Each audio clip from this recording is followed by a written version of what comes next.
Very good afternoon, welcome to TV5 business lunch. నా పేరు ప్రణీత్. ఇక ఇవాళ మార్కెట్లు ఉదయం చాలా ఫ్లాట్ గా ప్రారంభమయ్యాయి.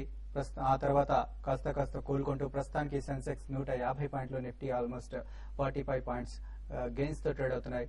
ఇక మిడ్ క్యాప్ తో పాటు సెన్సెక్స్ మెయిన్ ఇండెక్స్ తో పాటు మిడ్ క్యాప్, స్మాల్ క్యాప్ ప్రతి ఇండెక్స్ కూడా ఇవాళ లాభాల్లో ఉండడం ఒక విశేషం చెప్పుకోవచ్చు. ప్రస్తుతానికైతే ఇప్పుడు ఐటీ అండ్ మెటల్ సెక్టర్స్ ఇవాళ మార్కెట్ ను లీడ్ చేస్తున్నాయని చెప్పుకోవచ్చు. ఐటీ ఆల్మోస్ట్ 1.34% గెయిన్స్ లో ఉంది. ఆ తర్వాత మెటల్ సెక్టర్ 1.21% గెయిన్స్ లో ఉంది.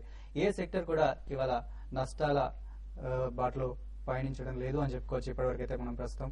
ఇక నిఫ్టీ 50 ప్యాక్ ని చూసినట్లయితే ఒకసారి నిఫ్టీలో సన్ ఫార్మా ఇవాళ టాప్ గెయినర్ గా చెప్పుకోవచ్చు. ఆల్మోస్ట్ 3% గెయిన్స్ లో ఉంది. ఆ తర్వాత టీసీఎస్, ఎంఎన్ఎం ఆ తర్వాతి స్థానాల్లో లాభాల్లో ట్రేడ్ అవుతున్నాయి. ఇక నష్టపోతున్న స్టాక్ ఆర్కామ్ అత్యధికంగా 2.13% నష్టాల్లో ఉంది. ఆ తర్వాత ఐడియా, ఆర్ పవర్ స్వల్ప నష్టాల్లో ట్రేడ్ అవుతున్నాయి. ఇక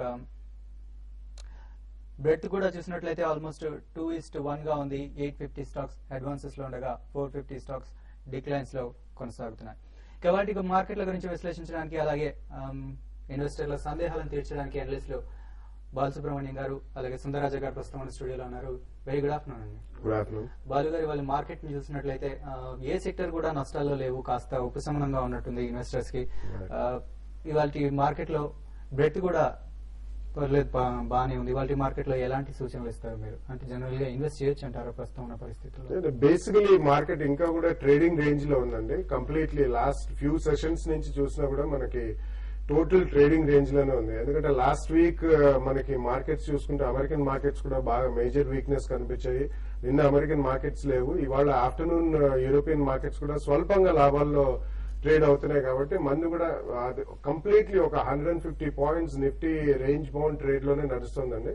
అండ్ గోయింగ్ ఫార్వర్డ్ ఆల్సో ఇది మనకి ఈవెంట్ఫుల్ మంత్. ఎందుకంటే మనకి ఫస్ట్ జూన్ రిజల్ట్స్ ఒకటి, first quarter results secondly 27 July మళ్ళీ ఆర్బీఐ పాలసీ ఒకటి, అందులో ఏమన్నా 25 or 50 బేసిస్ పాయింట్స్ హైక్ ఏమన్నా ఇంట్రెస్ట్ రేట్స్ మళ్ళీ ఉంటాయా లేదా అనేది అదొక రెండోదండి. అండ్ మాన్సూన్ కంప్లీట్లీ స్ప్రెడ్ అవుతుందా లేదా అనేది 14% డెఫిషియెంట్ మాన్సూన్ ఇప్పటిదాకా ఉందని కూడా ఐఎండీ వాళ్ళు స్టేట్మెంట్ ఇవ్వడం జరిగింది. బట్ ఓవరాల్ స్ప్రెడ్ మాత్రం జోగ్రఫికలీ బాగానే ఒక్క వెస్ట్ రాజస్థాన్ తప్పించని చెప్పి. So basically 2 or 3 major events ఉన్నాయి కాబట్టి ఈవెంట్ఫుల్ మంత్, అందుకని రేంజ్ బౌండ్ ట్రేడే కొనసాగుతుందని చెప్పుకోవచ్చు. ఓకే, అయితే ఏ సెక్టర్ కూడా నష్టాలు లేకపోయినప్పటికీ బెట్ ని చూసినట్లయితే 1/3 స్టాక్స్ నష్టపోతున్నట్టుగా కనబడుతుంది. అయితే దీన్ని మోస్ట్లీ షేర్ అంటే స్టాక్ బేస్డ్ పర్ఫార్మెన్స్ కనిపిస్తున్నట్టుగా కనబడుతుంది ఇవాళ మార్కెట్ లో. అయితే టెక్నికల్ గా ఇవాళ మార్కెట్ లో ఎలా ఉందో సుందర్ గారిని అడుగుతాం. సుందర్ గారు, ఇవాళ టెక్నికల్ గా మార్కెట్ పరిస్థితి ఏంటంటారు? డెఫినెట్ గా పాజిటివ్ అని చెప్పొచ్చండి. ఇన్ఫాక్ట్ 5-2 దగ్గర 2-3 సార్లు వచ్చి వాళ్ళ స్ట్రాంగ్ గా రికవర్ అనేది మార్కెట్ కి పాజిటివ్ సంకేతంగా భావించవచ్చు. అలాగే ఇందాక చూసాం మనం డౌ ఫ్యూచర్స్ ఒక స్వల్పంగా 10 పాయింట్స్ 20 పాయింట్స్ పడుతుంది అనే ఒక ఇండికేషన్ వచ్చినా కూడా మన మార్కెట్ చూస్తే స్ట్రాంగ్ గానే డేస్ హై దగ్గర ట్రేడ్ అవుతుంది. నా ఉద్దేశం ఇవాళ మార్కెట్ స్ట్రాంగ్ గా క్లోజ్ అయ్యి రేపు కూడా మార్కెట్ పాజిటివ్ గా ఓపెన్ అవుతాయి కనుక short term up trend begin అయ్యే అవకాశం కనిపిస్తుంది. ఏదైనా 5350 పైన నిలబడితే కనుక మార్కెట్ ఒక ర్యాలీలోకి ఎంటర్ అయ్యే అవకాశం ఉంది. సో డెఫినెట్ గా మార్కెట్ ఇవాళ ట్రెండ్ చూస్తే పాజిటివ్, మనం రేపు పాజిటివ్ ఉంటే కనుక షార్ట్ టర్మ్ పొజిషన్ తీసుకోవచ్చు. ఓకే అండి, ఇప్పుడు కొన్ని కాల్స్ చూద్దాం. మన ఫస్ట్ కాలర్ రామచంద్రపురం నుంచి రమేష్ గారు లైన్ లో ఉన్నారు, వారితో మాట్లాడదాం. హలో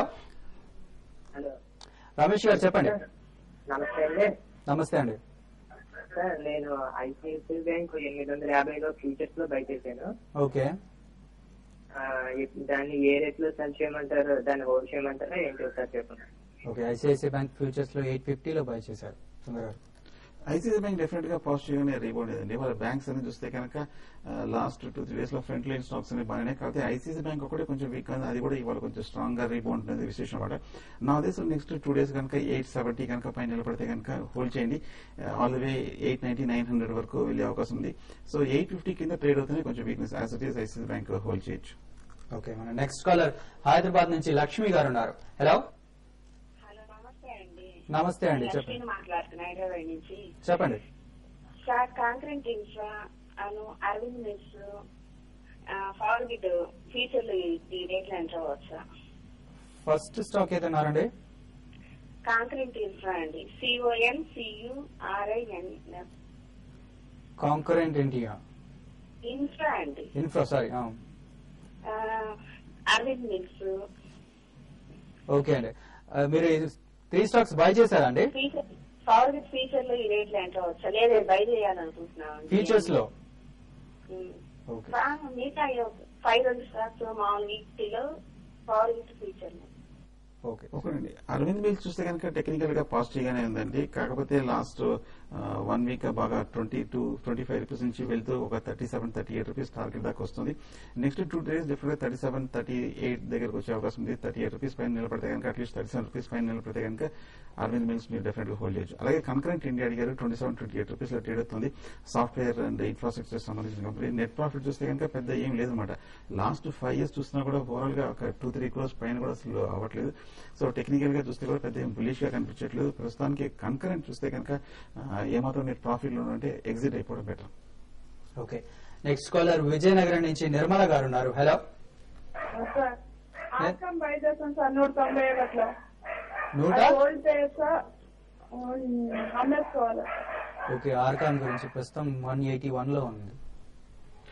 ఓవరాల్ గా టెలికాం షేర్స్ అన్ని కూడా ఒక కంప్లీట్లీ రేంజ్ బౌండ్ ట్రేడ్ లోనండి. అది కాకుండా మనం కంటిన్యూస్ గా షోలో చెప్తున్నట్టు వాళ్ళు మన 3G ఆప్షన్స్ తర్వాత లైసెన్స్ ఫీజులు అవన్నీ కట్టారు. So next few quarters results చూస్తాను కానీ ఆర్కామ్ లో ఇన్వెస్ట్మెంట్ ప్యాటర్న్స్ ఎట్లా ఉంటాయి, ఇన్వెస్ట్మెంట్ డెఫినెట్ గా చేయొచ్చు అనేది చెప్పడం కష్టం అండి.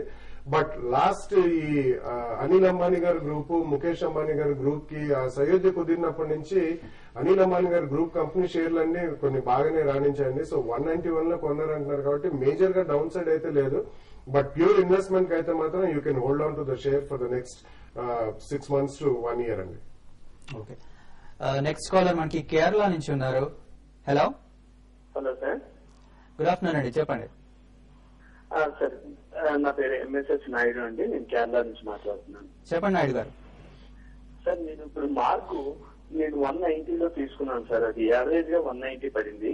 అది నేను ఇప్పుడు 162 అలా ఉంది. ఇప్పుడు యావరేజ్ చేయమంటారా? రెండోది సచిన్ కంప్యూటర్ సార్, నాది యావరేజ్ గా 103 రూపీస్ ఉందండి.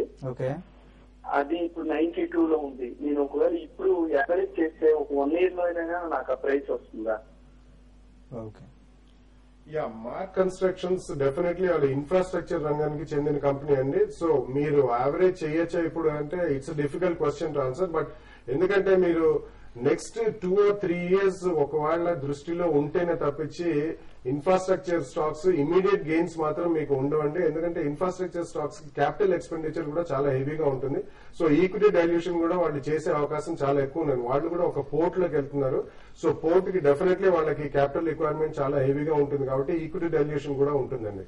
సో సెకండ్లీ మీరు సత్యం మాత్రం definitely I would recommend you to avoid that stock అండి. మీకు కొద్దిగా ఏదైనా ట్రేడింగ్ బౌన్స్ వస్తే మాత్రం please come out of that stock and invest in some other mid cap IT stock.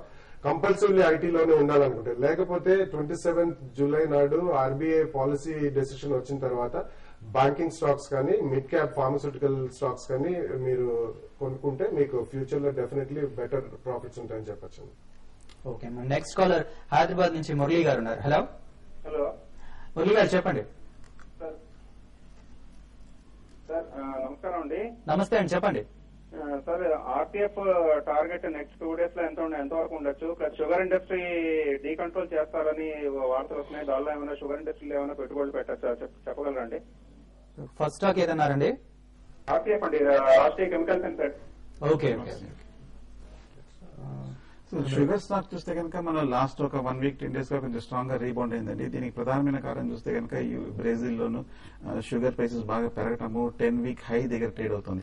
So overall గా చూస్తే కనుక షుగర్ స్టాక్స్ ప్రస్తుతానికి మీరు హోల్డ్ చేయండి, కానీ ప్రస్తుతానికి ఫ్రెష్ బయింగ్ అయితే మీరు అవాయిడ్ చేయండి. అలాగే రాష్ట్రీయ కెమికల్స్ అడిగారు. ఫండమెంటల్ గా చూస్తే కనుక టెక్నికల్ గా చూస్తే కనుక ఎంటైర్ ఈ సెక్టర్ చూస్తే కనుక కొంచెం బులిష్ గానే లాస్ట్ ఫ్యూ డేస్ కొంచెం రికవరీ అవుతుంది. ఇన్ఫాక్ట్ మాన్సూన్ కూడా కొంచెం అంత నెగిటివ్ గా ఉండకపోవచ్చు నా అభిప్రాయం కూడా రావడం జరిగింది. సో దీనివల్ల పాజిటివ్ గా ఉంటే కనుక sugar and I mean fertilizers కూడా పాజిటివ్ ఉండే అవకాశం ఉంది. సో రెండు ప్రస్తుతానికి హోల్డ్ చేయండి. ఫ్రెష్ బయింగ్ అయితే ఒక డిప్ లో బై చేయొచ్చు. ఓకే ప్రస్తుతానికి మార్కెట్ లో సెన్సెక్స్ 130 పాయింట్స్, నిఫ్టీ అలాగే 45 పాయింట్స్ గెయిన్స్ తో ట్రేడ్ అవుతున్నాయి. యూరోపియన్ మార్కెట్స్ కూడా ప్రస్తుతానికి అన్ని కూడా పాజిటివ్ గానే ట్రేడ్ అవుతున్నాయి. ఇప్పుడు షార్ట్ బ్రేక్ తీసుకుందాం. బ్రేక్ తర్వాత మరిన్ని కాల్స్ అలాగే మెయిల్స్ చూద్దాం.